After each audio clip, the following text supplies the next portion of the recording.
The most widely published book in human history reveals that we are created in the image of God. Throughout our human journey, each encounter is an opportunity to see the shared humanity in ourselves and others. Regardless of one's views on religion, each experience and each story weaves us together towards a common a path of transformation, a process of growth and understanding, a recognition that, at our core, we share a common destiny. What does the search for truth really mean in our lives? How can we find a sense of unity in a world so diverse and divided? As we reflect on these questions, we start to uncover a fundamental connection that binds us all beyond our differences. Welcome to Created in the Image of God, Building Vibrant Communities, with our host, Wade Franson. Tonight's episode is The Mockingbird Gospel. Good evening, everyone. It's Wade Franson, and we're back for episode number 189 of Created in the Image of God. I have a wonderful guest in the studio tonight, somebody that I met a few weeks ago, and we've talked a little bit about doing the show tonight. He is he's been working with, I can't remember now if he's the founder. I think he's the founder, but he's certainly been very involved in something called Mockingbird Ministries, the Mockingbird Gospel. He has spent years bringing theology down to earth and translating it into language that is accessible. He's written a number of books. He's got one out now called The Big Relief, which we will learn about, as well as his unique approach to grace and making sure that it's done with a little dash of humor and a little dash of pop culture so that it's very accessible and available for today's audience. Welcome to the studio, David. Hi, Wade. It's so good to be here. Thanks for having me. So clarify my mangled intro there about your relationship to Mockingbird Ministries and the Mockingbird Gospel. Sure. Mockingbird is an organization that I did help found, or was founded with some friends about 18 years ago, and it was founded in New York City, and it's since blossomed far beyond that. But the Mockingbird Gospel is that's not like a technical term, but I think sometimes people associate our organization with a form of a version of Christianity that really centers the grace of God in hopefully a trenchant but also playful and accessible way on all the things you said. And these friends, these co-founders, were they in the same denominational context? Were they a diverse group of friends? Were they college buddies? Who were they? And what was your sort of thinking around the founding of this? Well, we were I was working as a youth minister at the time in a parachurch organization that worked in independent schools and prep schools in New England, and so a few of them were friends from that work. But then also, I'm an Episcopalian, grew up in that denomination. I mean, spent time in many other denominations, but most of the original founding of Mockingbird was a bunch of sort of youthful, probably naive Episcopalians who were tired of kind of culture wars and denominational politics and wanted to get out there and use the internet to do something creative and really grace focused. So it quickly spread beyond that. We're certainly not affiliated with any specific tradition, and we have people who write for us and speak for us that are coming from all sorts of different backgrounds at this point. But that's where we began. Well, let's go back a little bit further in time then. That's maybe a good segue. Your origin story, created in the image of God. We're all unique. How were you created? Who were your parents? What were the circumstances of your surrounding? What was little David like when he was running around as a toddler and growing up? And what forces formed and shaped you before you took conscious thought to become who you are today? Well, gosh, that's such a wonderful question, and people don't ask it. It's precisely those with those parameters, which are so expansive and wonderful. I was born in the late 70s, 79, in New York City, downtown Manhattan, which was a very kind of a grisly place at that point. It was post-Vietnam New York City, where it was not the New York City that people associate with today. That's kind of a big shopping mall.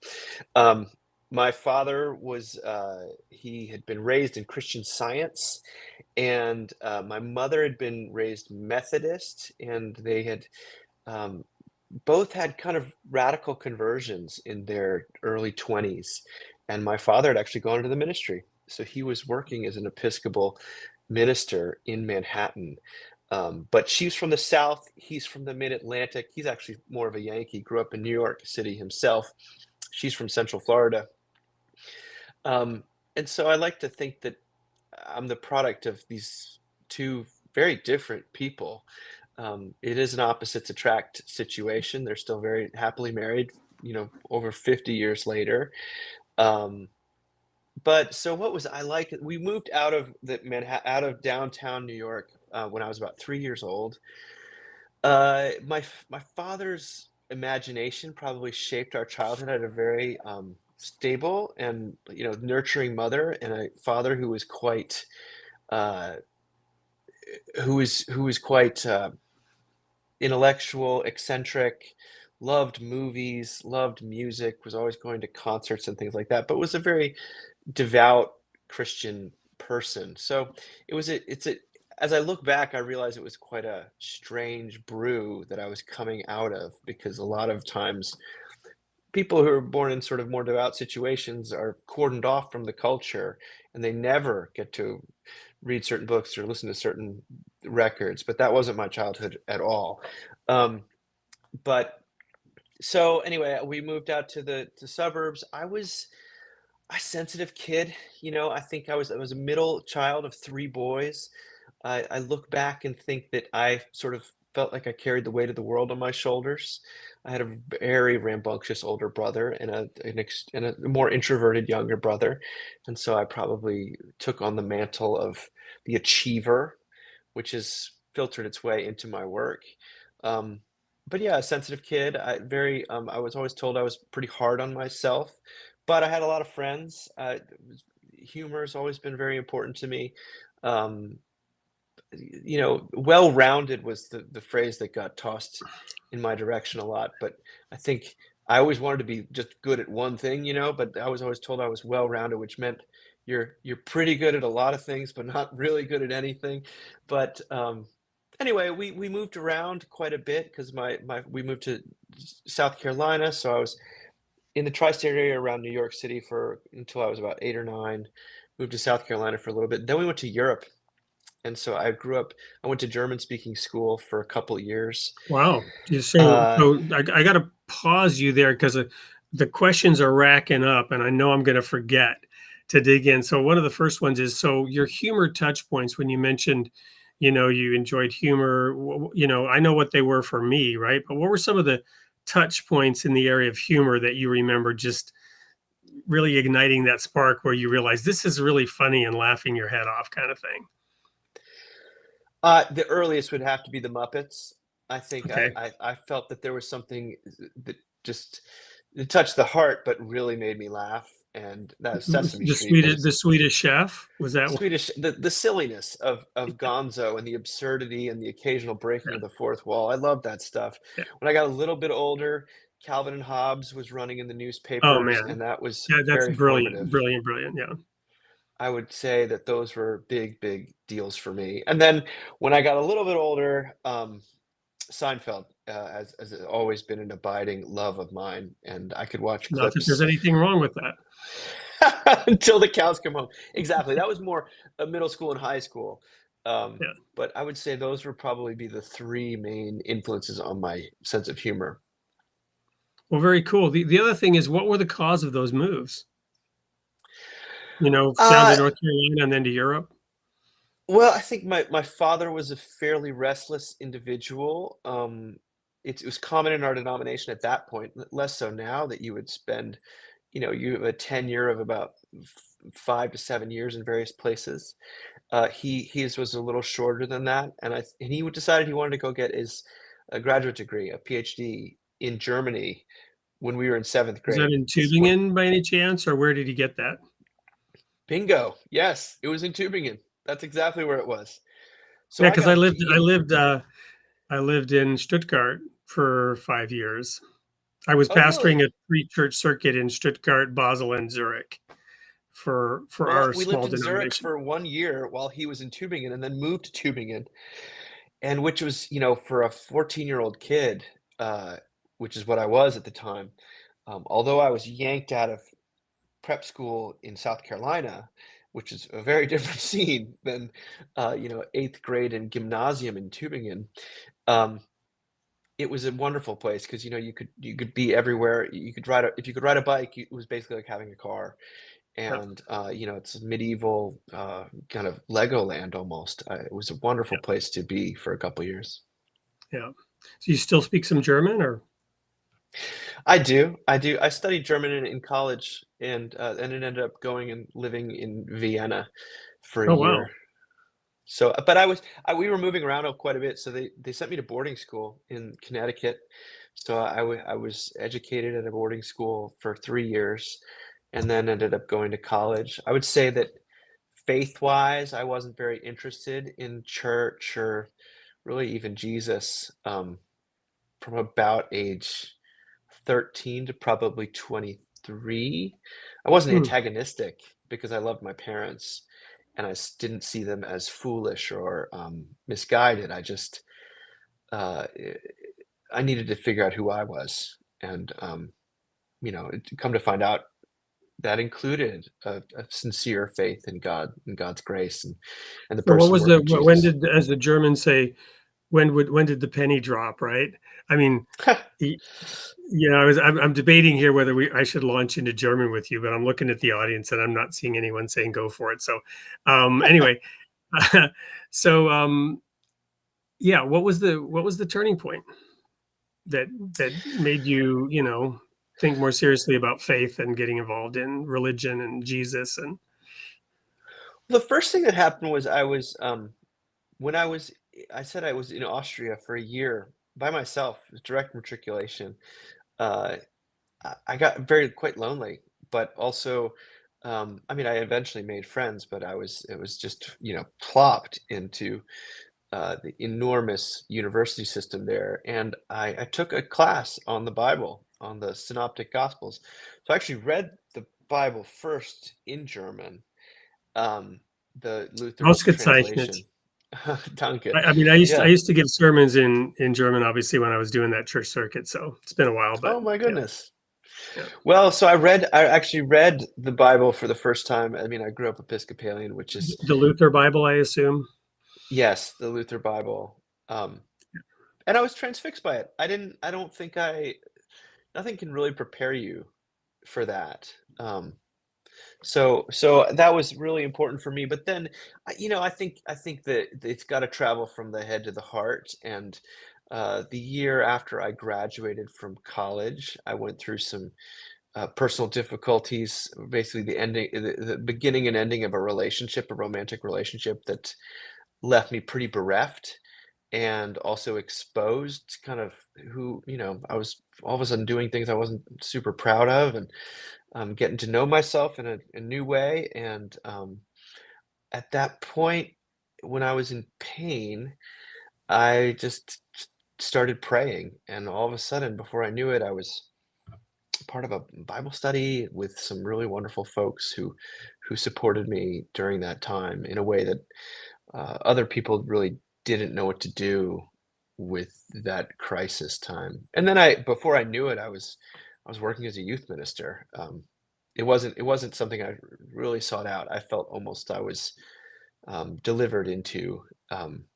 And then had a very steep learning curve of what on earth am I doing here?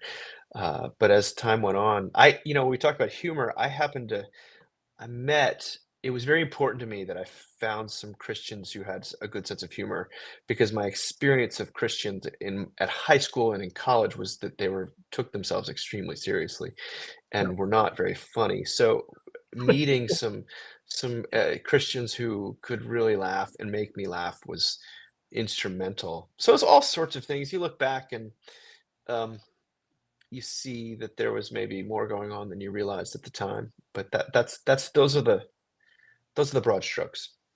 Well, little anecdote from when I was in Stuttgart, there were a couple of brothers actually from Tübingen who joined our church, And we were actually not even a denomination. Actually, before I go into this little anecdote, the Episcopalian Church, because I recently learned that there are 40,000 denominations. I was shocked. I knew there were many, but 40,000 denominations? That was Mm. shocking.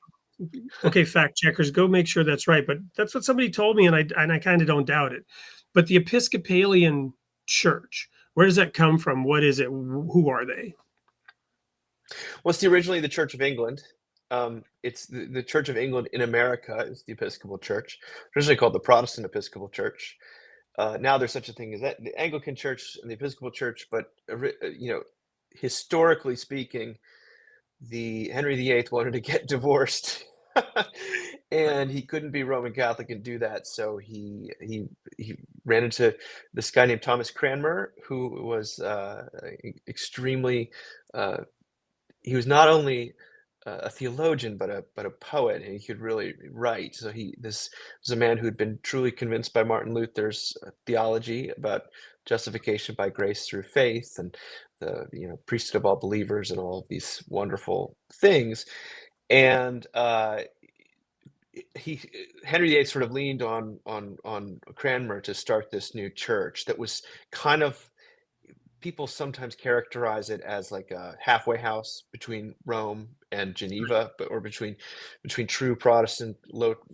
It still has some ritual, but it's really just, when you say an Episcopal Church, it's usually just something that's governed by the Book of Common Prayer that Thomas Cranmer wrote. It's wildly varied in its expression, which is one thing I think is interesting about it. Well, But it so also it's the same means, as in England. It's the same as the Anglican Church, right? It's another name for it, the Church of England, the Anglican Church. And you mentioned getting into humor and grace because of the culture wars, right? So there was like a kind of a, I don't know, a split or a schism, I don't know, 20 years ago or so, was it? And I just talked to a pastor, or excuse me, a priest who we're going to have on the show here in a month or so, who's living in Norway, who said the Anglican Church just split this past week. Did you hear anything about that? I know a little bit about it. I'm not ordained. I kind of Okay. intentionally not ordained. Yeah. There's a lot of splits always. If you're dealing with any Protestant denomination, the Well, and last that's how 50 we get years. 40,000 denominations, right? And then the reason for this particular split was the Archbishop of Canterbury is now a woman, and that was a bridge too far for some. And I guess that's never happened before. So that's, anyway, I'm not commenting on it. Yes, I'm just throwing that out there. complicated because the Anglicans don't. Yeah.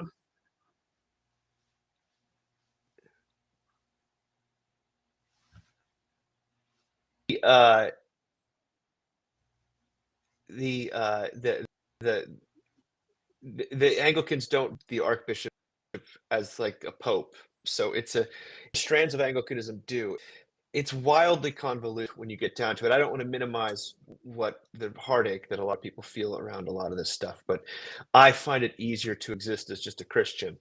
Um, and my local church, which I happen to really love, is an Episcopal church. And but I feel at home in a Methodist church, a Presbyterian church. I've spent time in Pentecostal churches, and um, I went to a Catholic university. I feel like I've had some tours of different expressions of Christianity, and I think there's, without sounding glib, I think there's wonderful things. There's blind spots, but also really strong things about almost every expression. Yeah, well, let me wrap up this opening segment then with this little anecdote. And part of the reason I threw that in there is just that people taking themselves too seriously, right? I resigned from the ministry when the denomination I was a part of, and again, it wasn't really a denomination because we didn't accept the Trinity, which made us heretics. So we didn't get to really call ourselves a denomination, if you will. We were kind of outside. But when our church split right down the middle over doctrinal differences and couldn't somehow keep it together, that's when I realized this thing about taking oneself too seriously. That was not how I put it at the time. But it was a serious matter that we were taking ourselves so seriously that we couldn't stay together. You follow me? That we couldn't Oh, work out sure. whatever differences there were. So I resigned in 1995 from that to separate my faith from my paycheck. But before that, when I was over in Germany, this was actually only like 3 or 4 years before that, before I returned to the US. Um, there were these two brothers who were studying theology in Tübingen who joined our church, our denomination, which was very different.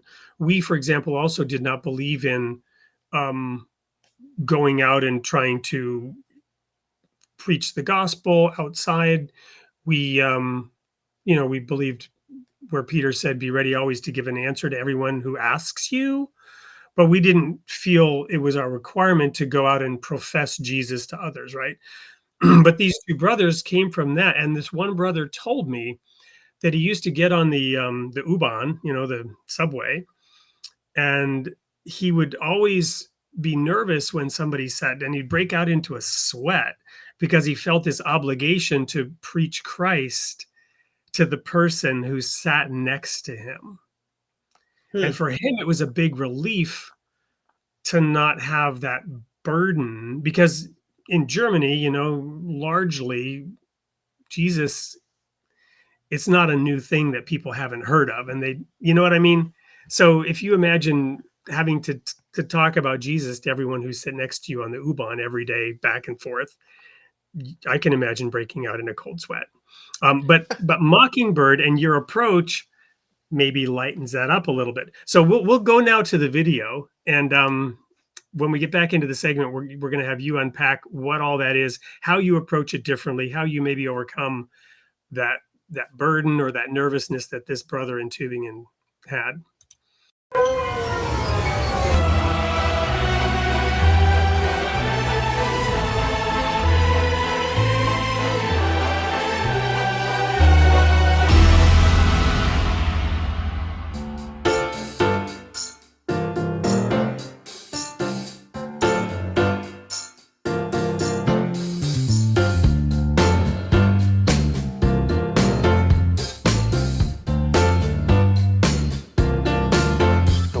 Is a pressure cooker. No matter who you are, everyone is searching for relief of some kind. We crave relief from the treadmill of professional and financial and relational demand that only seems to get faster every single year. We crave relief from guilt and from regret and from rejection and grief. What we ultimately need, though, is grace, the grace of God. Grace represents an alternative to all of that. It is relief to those who are weary and worn out. Grace is the big relief at the heart of the Christian faith.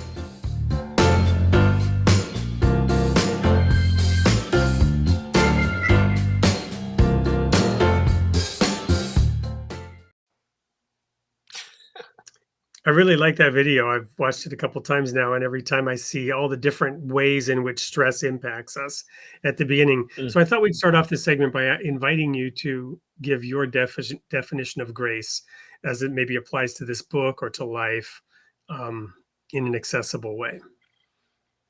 Sure. I think grace is one of these big words that can carry a lot of weight. And the book is an attempt to sort of wrap my arms around it without saying it is only this and not that, while also give it some substance. I think the classic definition of grace is it's a gift with no strings attached. That's the language of the Bible. Very often, Paul's words for grace is the same word as gift. I like the youth ministry version of unmerited favor. Unwarranted generosity is a good one. I really like a non-contingent compassionate alliance. That's a psychological definition of grace. I've heard people describe grace as one-way love. I think grace is a surprise, it's a surprising interruption in the sort of quid pro quo that usually defines our lives. So there's all sorts of ways, again, to talk about it. Those are a few that I find compelling. Well, as you were describing those, the image that was coming to mind for me was heaven smiling on us. Heaven smiling on us. Yeah, I mean that's that's beautiful. I mean that's really the theological definition is grace is the answer that the Bible gives us to God's disposition towards real people like you and me. So that's I think that and that disposition is not uh God is not mad at you. God is fundamentally gracious in the final in the end result in the last word is always the love of God, which trumps all the other messages we receive. The forgiveness. In the book I talk about grace as relief, and so I kind of catalog the pressures that we live under, which are many, especially different times in our lives, like the pressure to keep up, the pressure to always be growing, the pressure to always be producing, the pressure to, you know, uh, um, justify yourself, the pressure to save yourself and save the world. So I try to catalog those and talk about how different tributaries of grace are maybe are going to hit us at different times. So for someone who's filled with regret, forgiveness is going to feel like grace. To someone who's who's filled with anxiety about their status, well then the God's imputation of identity, his bestowing of sort of his child of that you were a child of God who's loved, that's going to really speak loudly. But if you're feel like you're a person who's captive or addicted, well then grace is gonna look like rescue very often, liberation. And so I go through all the various things that at least speak to my life as a person in desperate need of grace. I spoke earlier about how I've always had a very loud inner critic, always had a sort of a internalized a lot of pressure, even when it wasn't there, uh, or even when my parents tried to alleviate that. And so I'm desperate for the pardoning word, the room to breathe that we hear about in the grace of God. Yeah, so I'm reflecting now on that young man who joined our congregation in Stuttgart, and um, instead of feeling a burden and a pressure, um, just to embrace the person who sat next to you, and to I think I've certainly gotten more like that over the years. Mm. Um, Even I'm reflecting even on how we do this show, to just welcome whoever it is, wherever they're coming from. And I'm reflecting on those different aspects that you were describing from your book, and how God's grace will look different to different people depending on what the stress is, what the pressure is, what the problem is, what the challenges that they in particular are dealing with. Uh, I think that's true. I mean, if you're talking to someone who's in prison for a crime they committed, well, then talking to them about, atonement, that God atones for guilt, like that there's courtroom metaphors that really are the Bible's filled with them. Like that's going to have deep resonance.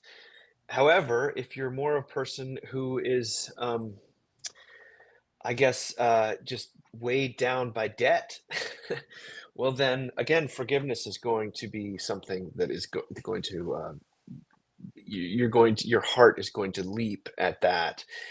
And it's not like we're always one or the other. I think that grace meets us at different times in our life and looks and feels different. If you're someone who's lonely and rejected, well, then God's grace is going to feel like welcome and inclusion and embrace. There's no question about that. Oftentimes, I think, I mean, I like to talk about the gospel. I'm not shy about preaching, but I do know that if it's kind of uninvited or it can be aggressive, and what people don't, they don't actually hear, "Hey, God loves you." What they hear is, um, "I want to change you." So, and that's actually received as judgment, not as grace. Um, and so you have to do, I think the challenge always when you're talking about this extremely potent thing known as the grace of God is that the delivery method has to match or at least be somewhat in sync with the content of what you're trying to convey. So if you're being overbearing and pushy about forgiveness, someone is not going to, it's not going to compute. The circuits are not going to match up. It's just going to feel aggressive and like an attack. So I think there are ways, and honestly, my books have all been an attempt, and everything we've done with Mockingbird has been an attempt to not just talk about the grace of God, but to do so in a gracious manner that is full of humor, full of play, does not ignore the dark side of human nature or of our own lives, takes seriously human pain, but also takes seriously God in such a way, in God's forgiving love, in such a way that people feel addressed rather than condescended to or patronized. So Yeah, in terms of we don't how, always do it right. Right. right, we need a little grace around how we do this gracefully. But one of the things that I'm thinking of are a couple of analogies. One is that religion must inspire, not coerce. That's kind of something I've come to in terms of what is religion, how should it be practiced, how should it be applied. The other one is simply, we are the light of the world, not the loudspeaker. And when you just kind of contrast those two modes of operation, you think about the difference, right? What's the difference between a light and a loudspeaker, right? I love that. It's true. I mean, I think God speaks. I think that there's the word is the word. Of course. I think But if we're but quiet we're enough we're to supposed to be a listen, light, you know. but we're supposed to be a light. Exactly. And that's not always the case. And I'm drawn to lightness. I'm drawn to lightness in terms of weightiness, and I'm also drawn to light in terms of the world can feel like a pretty dark place, and my internal life can feel like a pretty dark place sometimes. I'm dying to get closer to the light. Yeah, another one is, I was reflecting recently, and I think I might have talked about this on an episode here recently. I actually spent a lot of time in the book of Genesis. I love it. It just seems to keep giving and giving. And I was focusing on this question that God asked Adam and Eve, who told you you were naked? Right.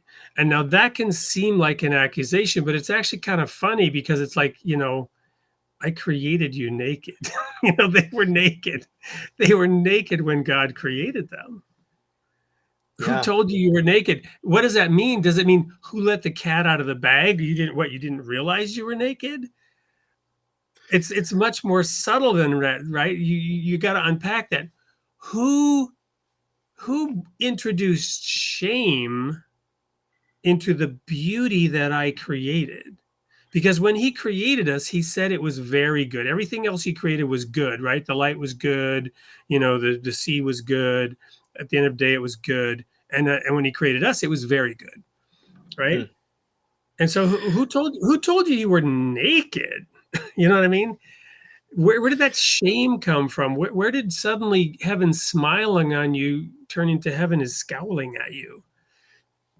I know. Shame is the first product of the fall. I mean, at least traditionally speaking, it's right there accompanying the lie. It's a deeply tragic reality that sort of goes all the way back to the beginning, but it seems to be what is offending our creator at that point is, wait a Well, but second, see, even that, right? who So let's talk about this for a moment based on the scripture, because this is something I came to, I don't know, maybe 7-8 years ago. Because I've always spent a lot of time in Genesis, and that was really critical to our foundation. We didn't believe in original sin per se, as it's mm, classically defined in theology. We didn't use the term the fall, but mm, we did believe that that was the time when we all went astray, right? And so I realized later that Paul says, talking to the Corinthian church, which is another, not good example. If you can't be a good example, maybe you can serve as a horrifying warning. And the Corinthian church did, right? So throughout history, the horrifying warning, you have need that somebody teach you again the basics. You're still drinking milk. You should be eating strong meat by this time. Strong meat, what is that? It belongs to those who by reason of use have exercised their senses to discern good and evil. That's what Paul says, which immediately, if you think about it, takes you back to the tree of the knowledge of good and evil. Paul is really saying a mature Christian is eating from the tree of the knowledge of good and evil, but he's processing it differently. She's processing it differently, right? Discerning, using the senses to discern good and evil. The issue with the tree was prematurely, immaturely, taking it the wrong way, coming to the wrong conclusions, influenced by negative doubt, right? The serpent casting doubt on what it is that God's doing, what he stands for. Is he really good? He seems like he's trying to keep something from you. He doesn't want you to become like him, right? How stupid is that? You know, we're created in God's image. Oh, God knows in the day you eat of that fruit, you're going to become like him, and he doesn't want that. You know, knowing good and evil. And Paul says, no, God wants you to know good and evil. He wants you to come to your own understanding, your own discernment of it. So I view the creation story, the Garden of Eden story, very differently today. It's simply an explanation of the emergence of consciousness, the emergence of freedom, the emergence of independence, the fact that God gives us autonomy. He says he will, you know, he will send rain on the just and the unjust alike. Grace is available to all, and all will eventually come back to understand that God is good, and will come to an understanding of the difference between good and evil through a million different paths in the light, right? If we have lights that can be an example and guide people towards it. So I don't even think about that story as the fall anymore. It's more like, okay, now the kid's going to be running around in dirty diapers for a while, you know, until it grows up. And that's what we did as a species. Yeah. You know, there's a maturing that comes individually and as a species throughout all of the revelation of God through, you know, Adam, Noah, Moses, Abraham, Jesus. This constant education. I certainly love the God seeking after those who are hiding in shame. I think that there's that story of the rest of the Bible seems to be God's refusal to give up on these wayward, however you want to put it. I'm not. Yeah, I always think of the fall is probably, and that's just a shorthand for me. But I would say that it's more of like a reaching up, and then a believing something. Unbelief is probably how some Protestants would talk about it. The doubt that you're saying, like I don't actually believe what I was told, and but Because what I focus on there is again, always in Hebrews, you know, the faith chapter, it is those who would come to God must believe that he is, and that he is a rewarder of those who diligently seek him. And it's that doubt that somehow God doesn't have our best interest at heart that allows that sort of worm of self-doubt and shame and fear to enter in. I think Martin Luther said that the root unbelief is the root of all sin, and I think that's probably part of what he was getting at, this failure to, or at least resistance to, taking God at his word. That there's something, but I mean, I happen to have a sober view of myself, at least, and that I know I have a resistance oftentimes. I want things my way on my terms, and I don't. I wish it were as easy as me knowing what the right thing was, or the right thing to believe was, and then I could just do it. But there's some kind of internal rebellion that needs to be reckoned with. So, I mean, this is where I actually think grace comes in. However you want to frame it, you've God not leaving us to our own devices, not leaving us to the lies that we adopt, that we take on board, and you have this pursuit, this sort of passionate, sacrificial pursuit of the dirty diapered child, which I find to be tremendously comforting, because in my own life I often I don't find it to be a linear progression ever. I find that I do some things better, I believe, in some ways more, but then new things are always being uncovered. where I still need God's intervention and power and grace to So, bring me so, to that light. so part of the work then of Mockingbird in your books, is it to sort of coax that person out a little bit, out of that resistance, maybe out of that rebellion, to help them make it easier to take a first step? Or what is it that you're kind of trying to achieve there with the approach that you take? Well, I'm trying to make it, first of all, why would any of these Christian ideas, stories, scriptures, why would they be of interest in the first place? Sometimes I think that we just expect people to be interested in the Bible because it's the Bible, but they're not. Right. I mean, I'm trying to demonstrate the need and the experience we're already having of our own inadequacies, our own shame, our own fear, our own guilt, our own inability to treat others the way that we would like to be treated. I think that I'm trying to surface these things, not necessarily in a condemnatory way, but to name them, and then to translate or use fresh language for the beautiful message about who God is in Jesus. Um, and so each of my books tries to take a different sort of pile of Christian resources and sort of maybe dust it off for the sake of contemporary traction in contemporary people's lives. So when I wrote this, Seculosity is a book I wrote back in 2019, and I was sort of talking about replacement religion and how people aren't actually any less religious than they used to be. They're just religious about different things. They're religious about politics. They're religious about exercise. They're religious about food. They're religious about romance. And that is burning us out because there's no mercy in any of those replacement religions. There's no grace. But that was really ultimately a Trojan horse for me to translate the doctrine of justification by faith into contemporary language, which sounds like this antiquated, boring, irrelevant thing. Justification by grace through faith. What is that? Well, it's this idea that your enoughness, which you're tirelessly pursuing in every avenue of your life, is actually a gift of God, like from God to you. There is, I think, a deep relief in the accepting what is already, instead of trying to earn what can't be, trying to pay for what is freely given.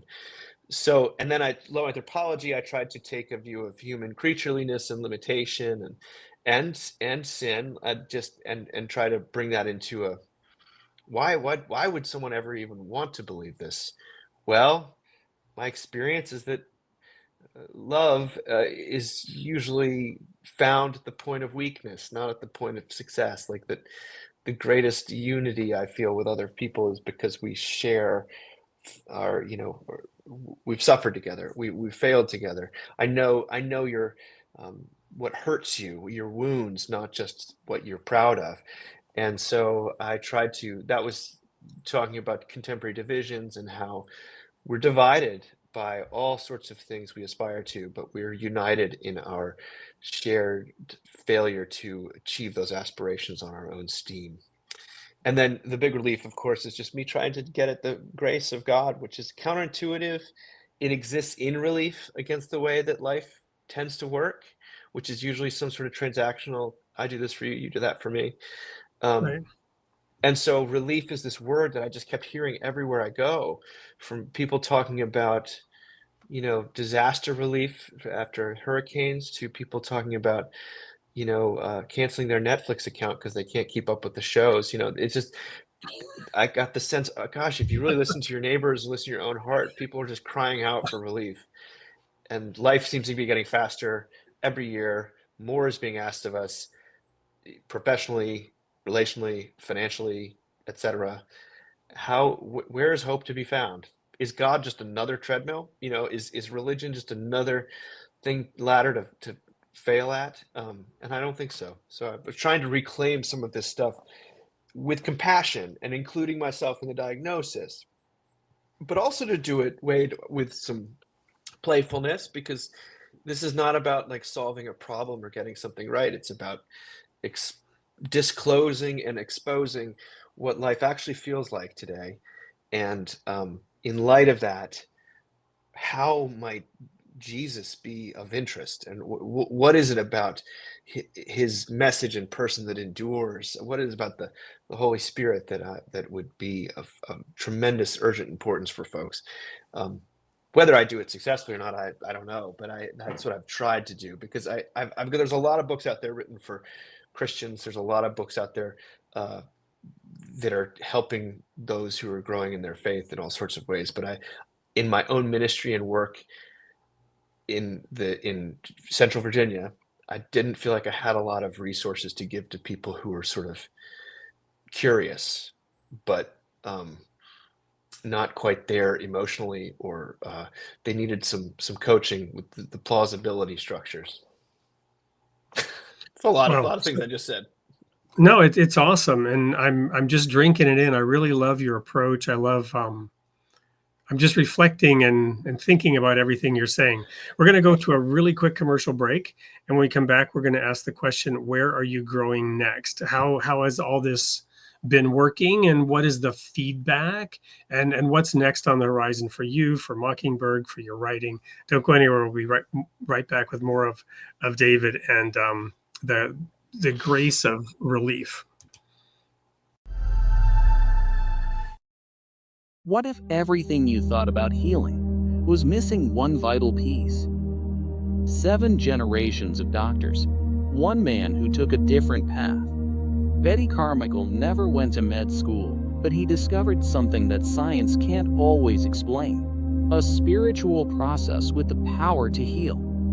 Inside one of the nation's toughest recovery centers, he tested a 3-step spiritual method to address the real root of suffering, what he calls the prayer of freedom. An unexpected result happened. Nearly 90% of participants walked away healed in under a week. Now he's sharing this powerful process with the world, one that works regardless of religion or belief.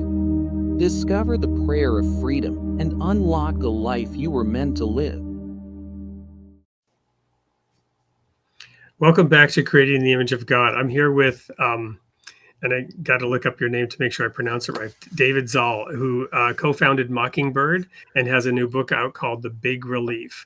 So we've been talking a lot about your approach to grace, David, and making it accessible.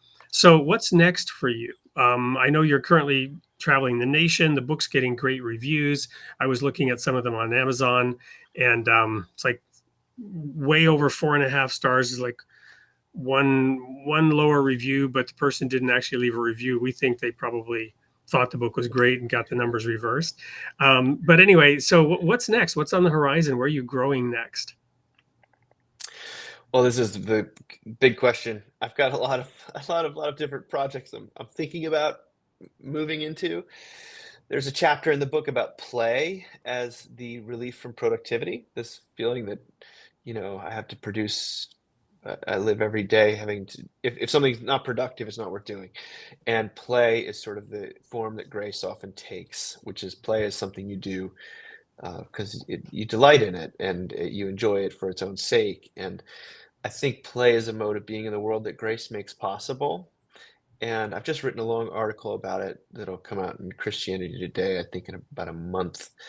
But I've thought about possibly expanding that into a book, into a short book, because I think that this play is usually also synonymous with freedom. And I think there's something deeply, the great question of the Christian life is sort of, what will you do now that you don't have to do anything?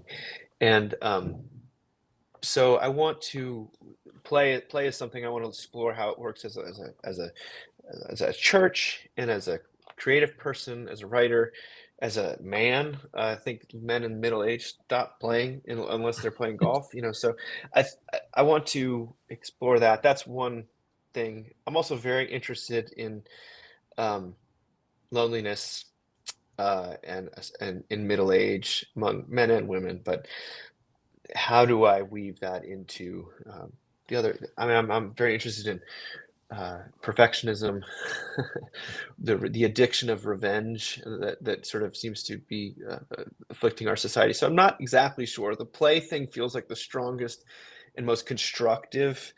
I don't want it to sound flaky, but I think it could be generative, as a project to go about playfully. Because certainly I have 3 boys. I need that reminder. We talked about Calvin and Hobbes earlier, and Yeah. the Muppets. These things all. I think the world is such a heavy place right now that almost like a Christian act of resistance is almost to play and to Well, um, no, I love make. that idea. And I don't think I shared this with you, but I was diagnosed many years ago with a chronic crippling disease. And this was all during that time when I resigned from the industry. The reason I actually moved back from Europe to the US was on temporary disability. And I was then offered permanent disability. And I was told by doctors in multiple countries I would be in a wheelchair at age 40. And one of the things I was doing, and I turned the disability down because I said I'm going to beat this thing, which may have been stupid and may have been arrogant. But thankfully, the church I was part of made it possible for me to have time off and to do what I could to get well. There was no cure, there was no treatment. But one of the things that I was doing was swimming. I was staying on the campus where I had gone to college while during this period of recovery, and they had a big Olympic swimming pool for the college there, and I would go swim every morning.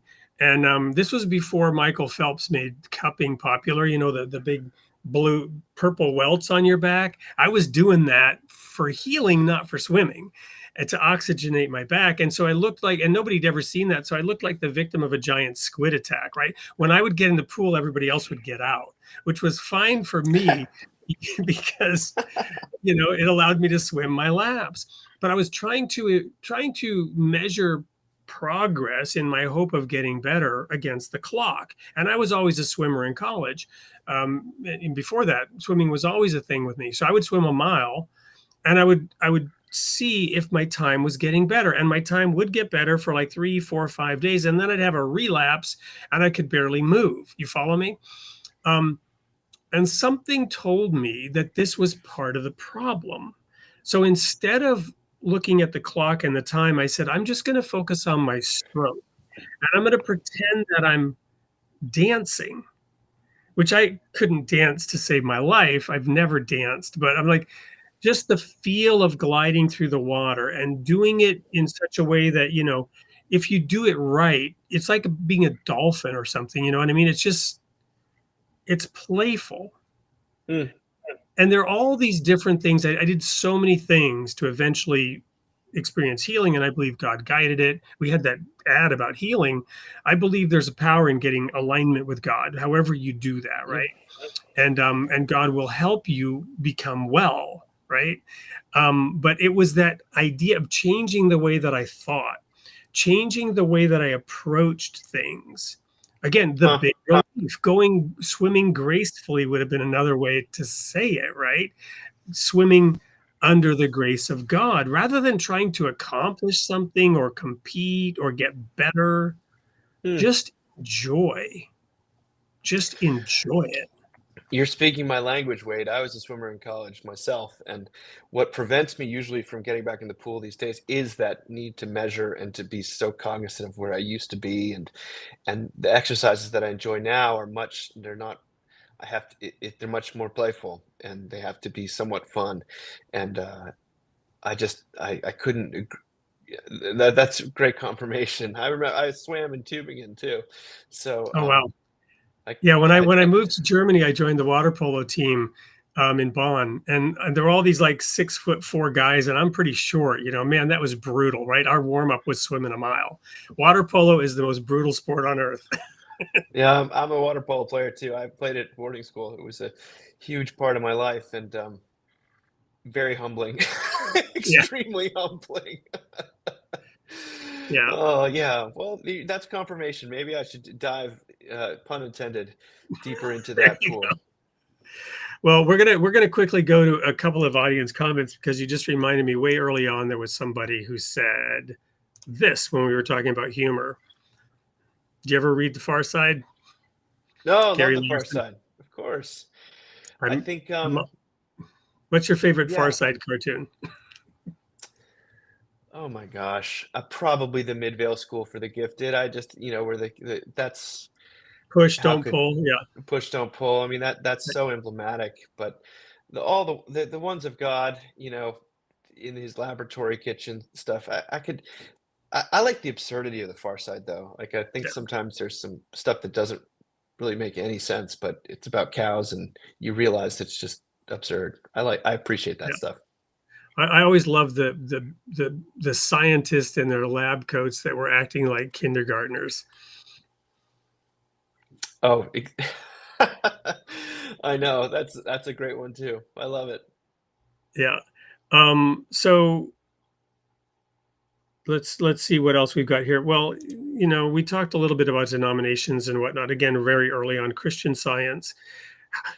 How did that affect your childhood? This person heard wild things about that religion. So what was Christian Science? And you mentioned there was kind of a yin yang between your mom and dad as well.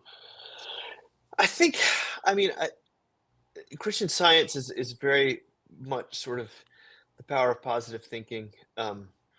It's skeptical. It venerates Jesus, but not as God. But the way that my father pretty much walked away from rejected that wholeheartedly. But what he didn't reject was that we it was never his impulse to take us to the doctor when we were sick. Christian Science usually believes that sort of the most hardcore Christian scientists at least believe that sort of healing is all spiritual, and no medicine is needed. So we laugh that he rejected a lot of the theology, but this is a man who had terrible allergies but would never go to the doctor. And my mother's family is filled with doctors, so there was an interesting kind of push and pull there too. But Yeah. yeah. So this one here, maybe more for me, my analogy, but I'll let you deal with it. Wasn't Jesus a loudspeaker?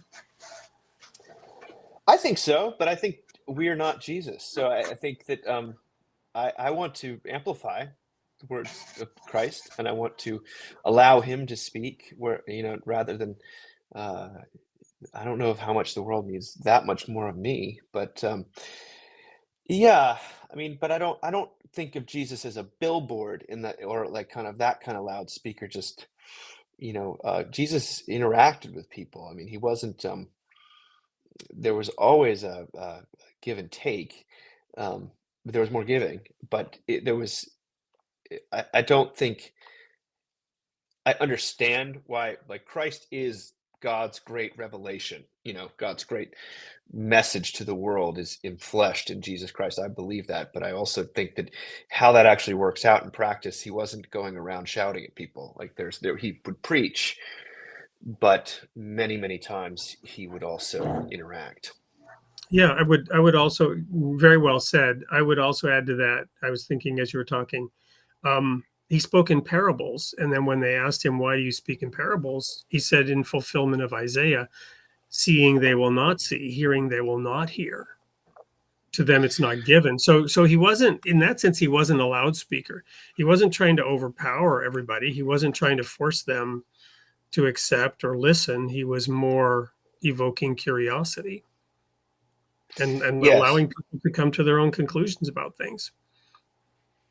Yeah, I just think if Christianity is just a matter of turning up the volume, that's pretty that is pretty oppressive. I don't think it is. I mean, I think it's much more about God meeting you sometimes with a still small voice in the worst moment of your life. And sometimes God can be loud. I mean, to get our attention, it's not easy all the time. But anyway, it's a I great remember question. giving a sermon in the Black Forest to this conference, and I was chosen for Youth Day, right? Because I was younger back then. And so Youth Day was a hard thing in our church, right? Especially at a conference like that, because, we had these epic 90-minute sermons in our denomination, and people didn't know how to reach the youth, and the youth tuned out. And I gave a sermon on attention getting devices, which was a ploy for me to use a lot of attention getting devices throughout the sermon. But all the devices which God has used throughout history to get our attention, and there's just a huge different diversity of attention getting devices that God has used. Wow. Well, we live in an attention economy, my friends. Yeah. Well, here's one for you. What practices or rhythms help you stay grounded in grace when you're in a season of busyness or fatigue?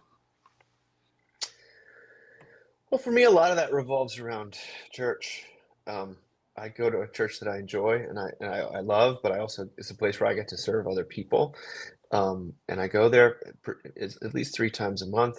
I'm part of a men's Bible study on Wednesday, and I like to wake up when I have the chance to and journal and read and do the things. A prayer journal is really important to me. It hasn't always been, but right now in my life, it's become important. But the other, I also try to. It is important for me to take care of my body, get enough sleep, all those sorts of mundane things that sometimes I think I'm so spiritual and don't need. But I do. And But for me, I would say that going to a church where I not only hear about the grace of God, but I experience it from other people, but also through the liturgy. I know I can rely on that it's not people making it up as they go along, that there's but the Holy Spirit's not somehow checked at the door. I'm very grateful for that. I don't take it for granted because I know that that's not a lot of people's experience of church. But for me, it's become that's Sunday, but every day there's certain rhythms that I've tried to adopt. Of course, with little kids and all the pressures I describe in the book, the best laid plans of mice and men are sometimes just that. Yeah. But God is always drawing me back to those things. Somebody told me recently, if you want to hear God laugh, make a plan. Yeah, I love that's a great joke or a Because great he has other truism. plans.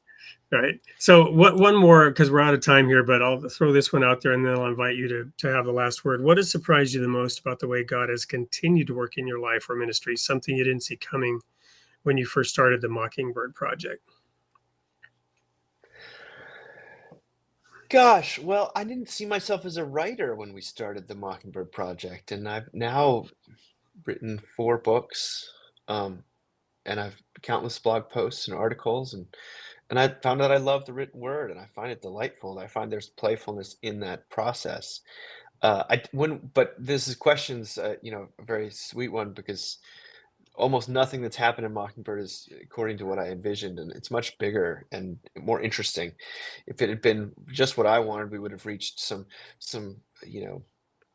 yuppie 20 somethings in New York City, and that would have been the sort of the end of the day.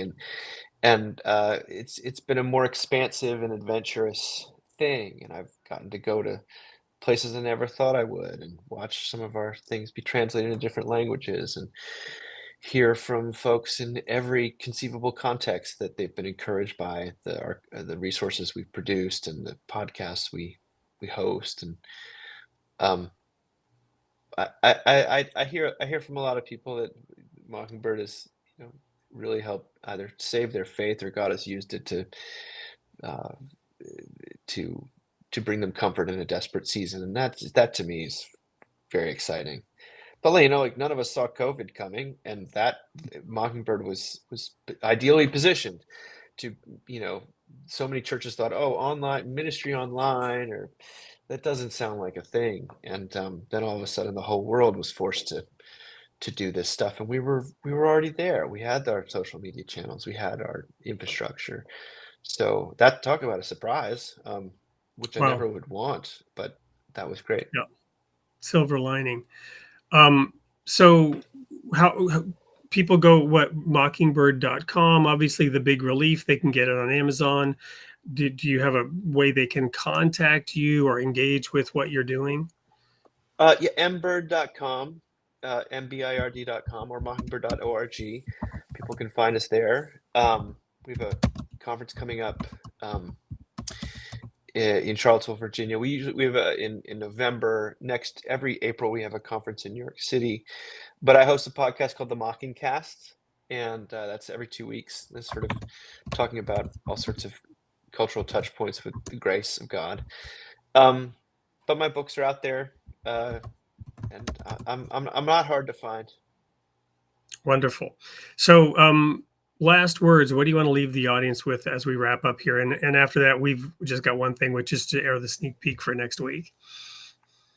Well, I just want to say that I'm seeing these comments, and I'm someone it's got a screen name "Selling England by the Pound," which is just about my favorite record of all time by the band Genesis. So I just have to say that out loud. But what do I want to leave people with more seriously? I think that um, it's okay to trust in God, that God is gracious and not mean or capricious. Um, so I mean, I always like to tell people God's not mad at them, um, and that's something you can actually hang your hat on, um, and it's okay to laugh at yourself. Amen. We have this sort of tagline at the end. Remember, you are created in the image of God, and God loves his creation. Well, what better place to end than that? Well, David, it's sure been a pleasure. I'm going to, check out Mockingbird, one of your podcasts, get involved a little bit because I'm really heartened by your approach. I love it. It's just a good feeling to know that we can have fun together with this. And maybe sometimes I do take things a little too seriously. My kids, if they were listening to this, they'd be like, yeah, Dad, you should listen to this guy. So, Well, I've certainly had fun here, Wade. Thank you for having me. Yeah, it's been a pleasure and an honor, and thank you. Keep up the great work and the ministry that you're doing, and it really has been an honor. We'll be in touch. I also, for the audience, I think a lot of them subscribe, but I'll be reflecting on this tomorrow and writing an article on my Substack about what I learned from this interaction. And David, I'll get that over to you as well. So with that, we have just one more thing to do, and that's air the sneak peek for next week's show. And everyone, thank you so much for being here tonight, and David, especially you.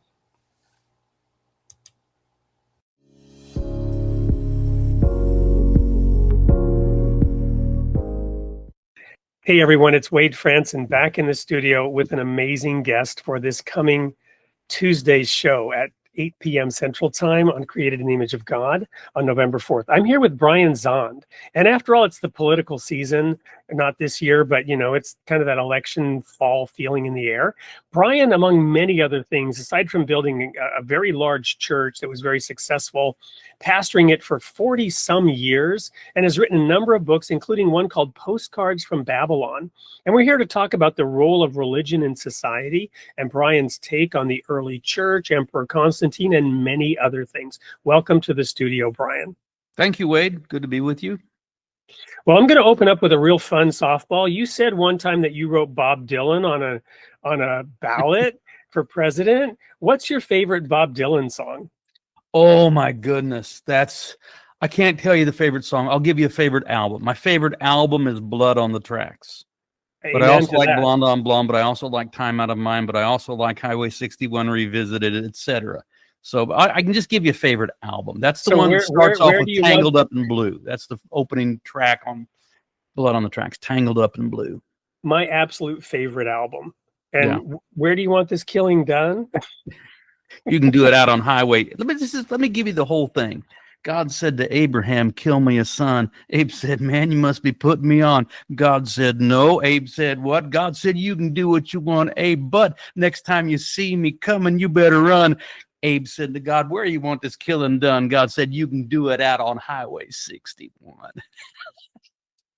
Yeah, thank you. I mean, Bob Dylan is amazing, Yeah. I don't think he would want to be president. I don't know if he'd make a good president, but I can see why you voted for him. Yeah, I voted for him.